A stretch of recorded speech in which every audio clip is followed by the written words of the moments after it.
This part of the Scott Horton Show is sponsored by Audible.com. And right now, if you go to audibletrial.com/Scott Horton Show, you can get your first audiobook for free. Of course, I'm recommending Michael Swanson's book, The War State, The Cold War Origins of the Military-Industrial Complex and the Power Elite. Maybe you've already bought The War State in paperback, but you just can't find the time to read it. Well, now you can listen while you're out marching around. Get the free audiobook of The War State by Michael Swanson, produced by Listen and Think Audio at audibletrial.com/Scott Horton Show. All right, y'all, Scott Horton Show. Check out the archives at scotthorton.org. 4,000-something interviews for you there, going back to 2003, right around this time, 2003. And also check out the Q&A stuff at scotthorton.org/show, libertarianinstitute.org, and twitter.com/Scott Horton Show. Okay. Introducing Reese Erlich. He is the author of Inside Syria. And, man, I swear I'm going to read that book soon. It's on my shelf. I'm waiting to get my Afghanistan book out of the way, and then you're near the top of the pile there. Make Reese. sure you have the paperback edition. I'm a few years behind. Oh, no, I don't have the paperback. Well, you'll definitely have to get it, as well as all your listeners have to. It's now on sale, everyone, the paperback edition of Inside Syria. Yeah, no, that's fair. You deserve to be paid for your work. Hey, Reese doesn't sit in California and write this stuff. He goes to the war zone. He knows all about Syria firsthand, don't you? Absolutely. Right. And Iraq and Iran and Lebanon and Jordan. I've been to all the countries talking to Syrian refugees and militias and government supporters all across the board.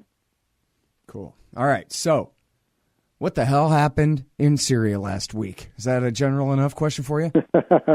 Well, obviously the two huge events was the use of chemical weapons, some kind of a nerve agent, possibly sarin, on a civilian population that killed at least 72 people, injured many more. The Western media and the U.S. in particular immediately blamed Assad and his regime, and secondarily the Russians. And of course, then a few days later, the U.S. bombed the air base, allegedly where the planes had taken off that dropped the sarin gas. And we're now in a situation of a serious escalation. Trump had already escalated the war by sending 500 more troops into Syria and putting them into combat roles. And I think this is yet another serious escalation. All right, so, yeah, I mean, and the thing is, we've been bombing eastern Syria, and I guess a little bit of western Syria here and there, but mostly we've been bombing eastern Syria since at least 2014. That's correct. I was there when that all started. I was right out the border of northern Iraq and Syria when the Yazidis and Shia Muslims and others who were Christians and so on were fleeing the Islamic State takeover. And I was there and saw the direct impact of the bombing in both Iraq and Syria and that serious escalation of the war by Obama. Right. And your listeners may remember there was going to be no boots on the ground. We were going to knock out the Islamic State with bombing. And sure, I predicted at the time that there would be indeed boots on the ground, and of course there are now some 5,000 plus in northern Iraq, in Mosul area, and so on, various parts of Iraq, and 1,000 plus in Syria. Yeah, and as you said, now regular infantry, not just SOCOM, but Marine Corps infantry on the ground in eastern Syria. Artillery, and artillery defense personnel, combat helicopter pilots, and even if they're telling the truth about 1,000 troops in Syria, which I doubt, I think there's more, you've got thousands more having to back them up in various capacities in the region on aircraft carriers and so on. For every helicopter that flies, you have to have a backup crew to rescue them in case it's shot down. So it's a major military commitment. Now back to the West here and attacking the Syrian state. Well, you know, we could rehash the last 5 years of history and all that, but let's just focus for a second here on this gas attack or whatever it was, and the reaction to it. First of all, I believe in your press release that you had sent out, or maybe it was just in your email to me, you mentioned that not only do you know about Syria, but you know a little something about chemical weapons, too. Sure. Is that right? Yeah, I'm a journalist. I'm not a scientist or a military man, but I've been studying this issue for quite a few years and have a reasonably good grasp on what's going on. Okay, so what does your experience tell you about the various claims from any and all sides that you've heard so far about what happened with this attack? First of all, you can't jump to conclusions. That's what all sides do in this situation, but you need experienced neutral chemical inspector, weapons inspectors to go in, evaluate, take soil samples, take blood samples from the victims, see where the gas emerged from, what directions it went in, how it was delivered, and you can only do that with on-the-ground inspections. And frankly, all sides in this conflict have lied. They've used chemical weapons at one time or another, so there's nobody that comes out of this looking clean. I have to say, however, having said that the official Assad Russian version of events has a lot of holes in it. They claimed that they hit a warehouse that had both a chemical weapons lab and conventional weapons stored in it. If that's the case, then you would expect to have seen a blown-up building, secondary explosions, a fire, something like that. The kind of chemical weapons we're talking about here are usually binary. That means they're stored as two separate components and only combined at the time of impact when they're, for example, fired in on an artillery shell. And separately, you drop a bomb on them if they're stored separately. They're not going to result in a huge plume of smoke or gas that's going to kill people for miles around. But the key thing is, if the Russians and the Assad government want to make a case for what happened, they have to show aerial photos of that compound, that building, that warehouse. So far, a reporter from the Guardian newspaper in London has been on the scene and reports there is no such thing. There was no bomb that landed on it. There was no weapons depot. There was no explosion in the building, and that leads to very serious doubts about their version of the story. Mm-hmm.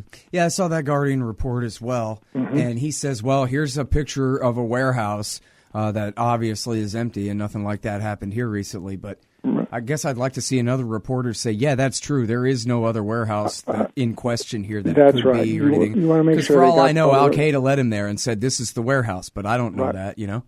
No, absolutely, you're absolutely right. I want to see other independent reports, ideally chemical weapons experts, but at least independent reporters who can travel in the area.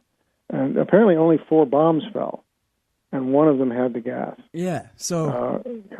Now, so let me ask you this, as far as binary this and that, I mean, is it a safe assumption that we're definitely talking about sarin or even literally definitely chemical weapons here? Because couldn't it have been a storehouse full of industrial chemicals of one kind or another, and they bombed it, and then a cloud of poisonous gas killed a bunch of people? I mean, that could happen, well, right? It's not clear that it's sarin, but there was some kind of nerve agent gas. You wouldn't get industrial chemicals causing your pupils to dilate and foam at the mouth and that sort of thing. I've actually witnessed chemical weapons, just industrial chemical effects when they burn, for example, by accident in fires, and it looks nothing like this. The effects of nerve agents are very specific, and it may or may not have been sarin. The Turkish medical authorities are now saying that in the patients that they examined who were brought from Idlib province into Turkey, they're saying that it was sarin. That's the only medical reports we've seen. Again, we need additional medical reports from verified parties who don't have a stake in political propaganda. But so it's possible it was other kinds of nerve agents. But this was not a result. And besides which, there were no chemical explosions, or you'd see some kind of results of that. If there was a toxic chemicals that blew up, you'd see some burned buildings. Yeah. Apparently, they certainly ought to be able to prove it, if not by now, any day now. If that was really what happened. I mean, that's the whole thing about it, right? Every accusation here is supportable, right? I mean, Yep. They're saying, you mentioned the 4 bombs, and they're saying, well, one of them was the gas bomb. And then the pictures I saw, the same Guardian report, I think, was, yeah, here's the small crater in the street. It's kind of out here in the middle of this industrial district somewhere where it just that doesn't... is possible. If you have if it's a binary bomb, it lands, it explodes, the gas, the 2 components combine and let off a gas, and the wind carries the gas. Mm-hmm. So that's plausible. Again, I'm not saying that is for sure what happened, but it's plausible. And then just kind of blew into town. I mean, they say there was some kind of all this smoke, just sort of this fog settled over the whole village and that kind of thing. Except there doesn't seem to be any pictures of that. Right. All we see are the pictures of people in the hospital and so on. Yeah. I mean, the other side of this argument is, with the exception of the Guardian report, much of the information we're getting is from the rebels. The rebels in that particular part of Syria are Al-Qaeda affiliate, and there's another group called Ahrar al-Sham, which is another extremist group calling for an Islamic caliphate. These folks are liars. Is it possible that they would kill their own people in order to discredit Assad and have political purpose? Yeah, it certainly is. Is it possible there was some kind of an accident that they were using chemical weapons? Not likely, but it's conceivable.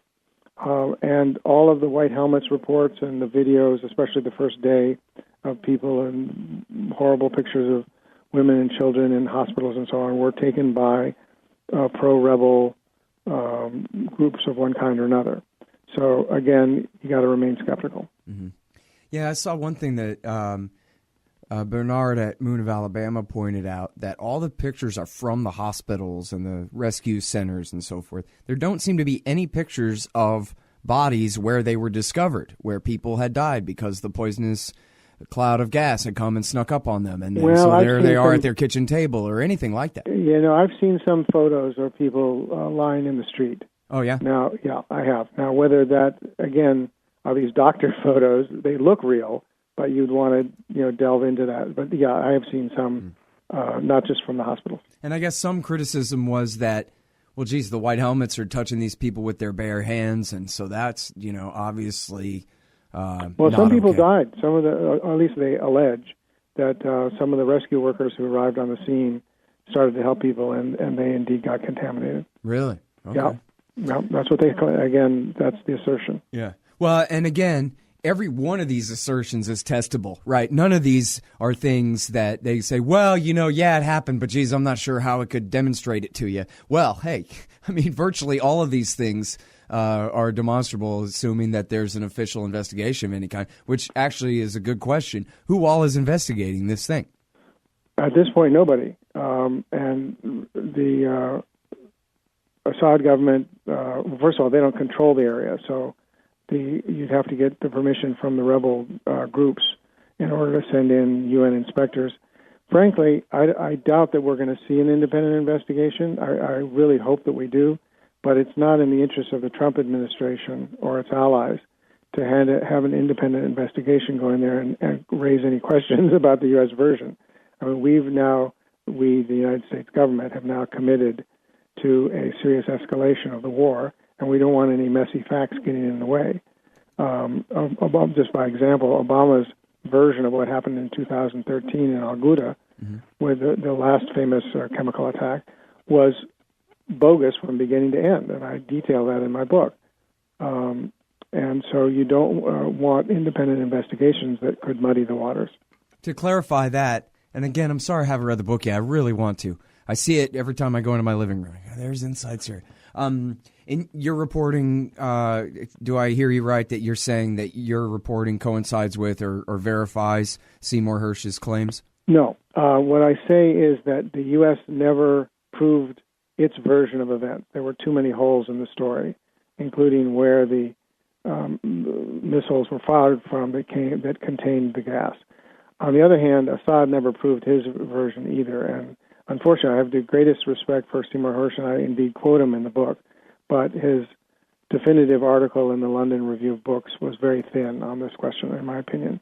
The conclusion I reach is that there was not enough information at that time to know the source of it. There was a sarin gas attack. It did kill hundreds of people, not the 1,400 claimed by the U.S., There was a history earlier that year of rebel groups, people that we now know as the Islamic State, who did indeed use chemical weapons, but on a much, sarin gas specifically, but on a much smaller scale, and it was used against Assad's troops. Hey, Al Scott here. If you've got a band, a business, a cause, or campaign, and you need stickers to help promote, check out thebumpersticker.com at thebumpersticker.com. They digitally print with solvent ink, so you get the photo quality results of digital with the strength and durability of old-style screen printing. I'm sure glad I sold thebumpersticker.com to Rick back when. He's made a hell of a great company out of it, and there are thousands of satisfied customers who agree with me, too. Let thebumpersticker.com help you get the word out. That's thebumpersticker.com at thebumpersticker.com. Mm-hmm. Well, didn't much of Hersh's case come down to really refuting the claim that these rockets were fired from, and I guess it was just the one rocket that was actually the sarin rocket, that they were fired from this base 9 kilometers away, and then the rocket scientists from MIT backed up Hersh and said there's no way this rocket flew that far. It must have been launched from here, here, or here, and that means rebel territory. That's right. And actually it was the scientists who did that independently of the Hersh investigation. But what Hersh asserted was that the sarin had been transported into the Ghouta area and used by the rebels. And the problem is sarin is a very volatile compound. As I mentioned before, it's binary. It has to be stored separately. And it's not something that you can mix in the field. And to have that quantity of sarin be constructed or assembled in an area that was surrounded by, almost completely surrounded by Assad's troops, it would have been extremely difficult and extremely dangerous for anybody doing it. Whereas if you have a government or an army facility that can safeguard these separate components and then put them into the shell and then fire them, it's much more likely that it's done by a large organized military force, and that's what pointed to Assad in that case. But again, I did not reach a conclusion as to who did it because there were still enough questions on the versions of both sides. Mm-hmm. Well, and then as we learned a year ago, sorry audience to keep repeating myself, Jeffrey Goldberg in his exit interview with Barack Obama in The Atlantic, even though the article begins with, oh yeah, Assad did it and everybody knows that, halfway down in the article we find that during Obama's morning briefing by the CIA, I guess in late August or early September 2013, that the Director of National Intelligence, James Clapper, broke in and interrupted and said, basically, Mr. President, I won't stand by this. It is not a slam dunk. That's correct. You're out on a limb, pal, and I'm not going to hold it up for you, is what he really said. That's correct. And it's going to be interesting to see if months from now, we hear similar reports out of the Trump White House. Yeah, man. That's something else. But in any case, whether or not Assad was responsible for this most recent use of chemical weapons, that's no excuse for U.S. military action. The U.S. striking, bombing Syria, escalating the war in northern Syria will make the situation 10 times worse. As bad as the use of chemical weapons is, U.S. military intervention is not going to solve the problem. Okay, but 10 is a lot. Why do you say 10 times worse? Well, because the number of the U.S. participation in the war, along with its allies, has prolonged the war, resulted in far more deaths. We're already seeing an uptick in civilian deaths in both Iraq and in Syria. In the last month, that is of March of this year, there were already 1,000 civilian deaths caused by U.S. airstrikes, a huge increase over previous months under Obama. And that's because basically the Trump administration has given the green light to the military to go after these guys. In Syria, it's after the Islamic State mainly. And when you do that, you increase the likelihood of civilian casualties. And so over time, as horrific as these chemical attacks are, we're talking about in the hundreds. With the U.S. war, we're already talking in the thousands.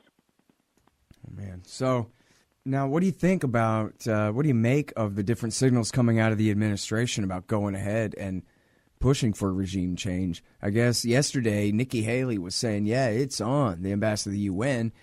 But Rex Tillerson said, no, first regime change in Raqqa, then regime change in Damascus. And this is a big discrepancy. Yes.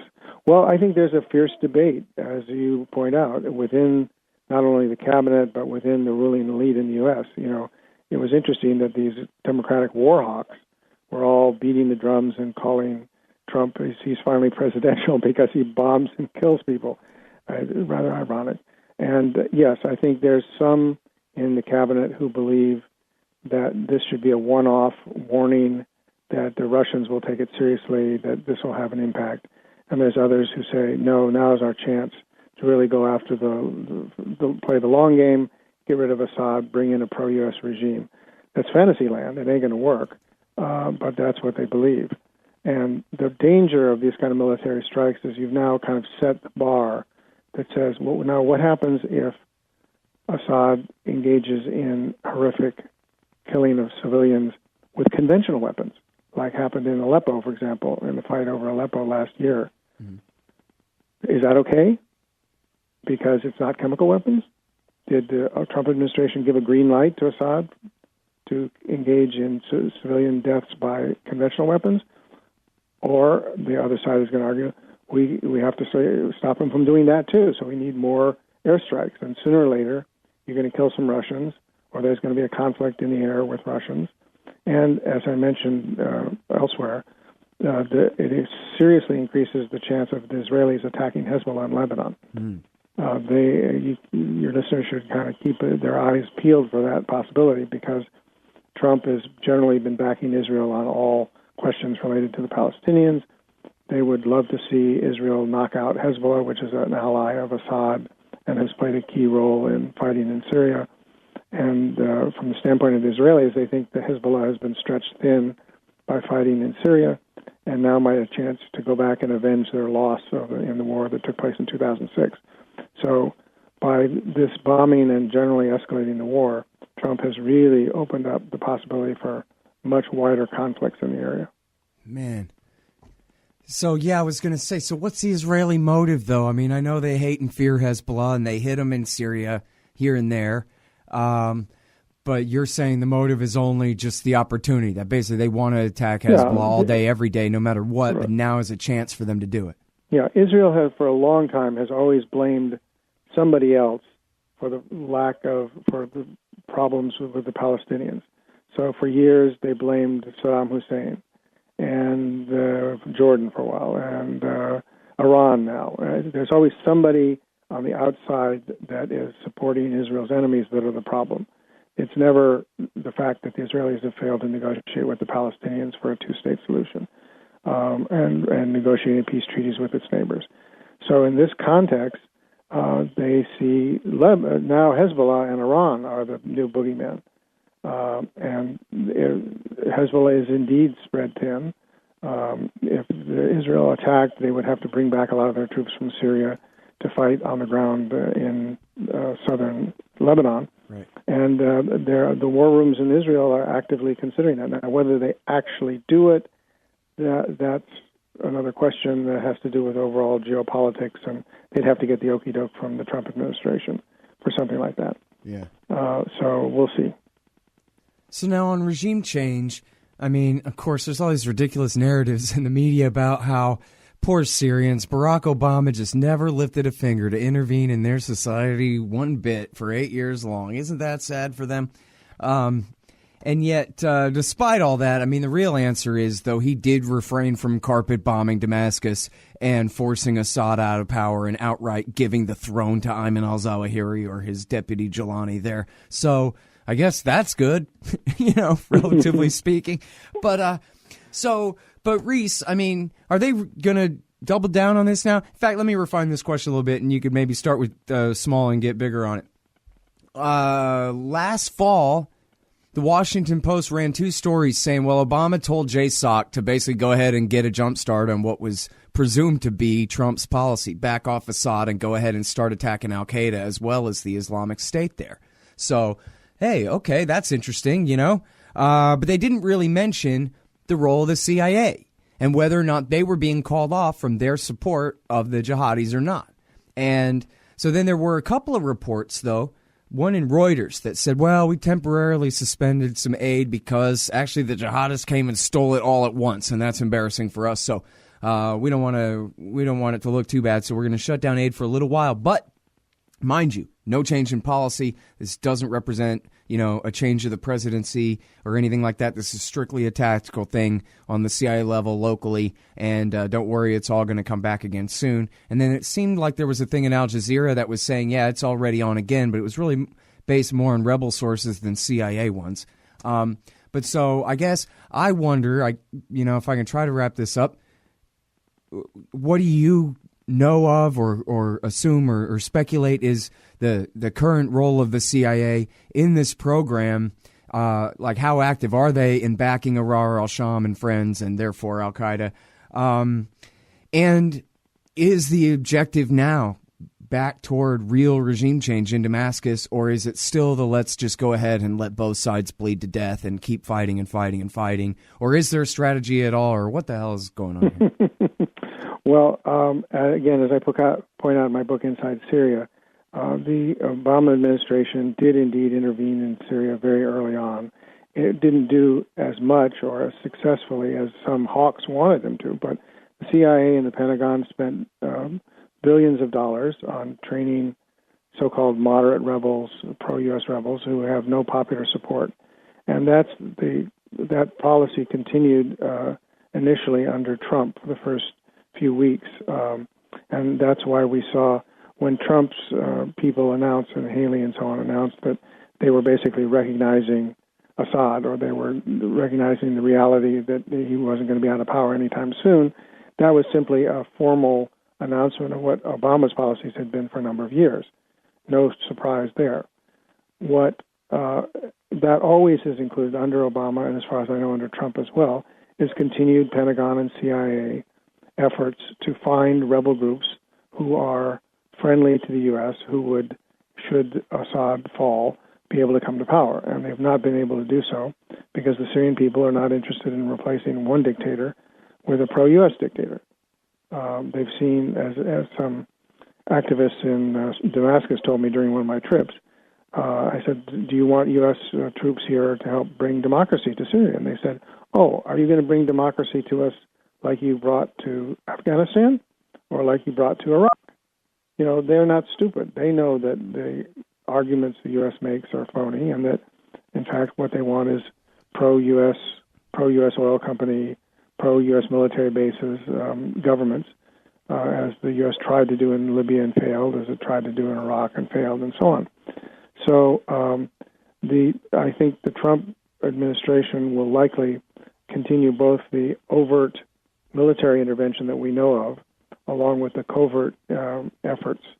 And the problem was that, particularly as of December, when Aleppo fell and became under the control of the entire city of Aleppo became under the control of the government,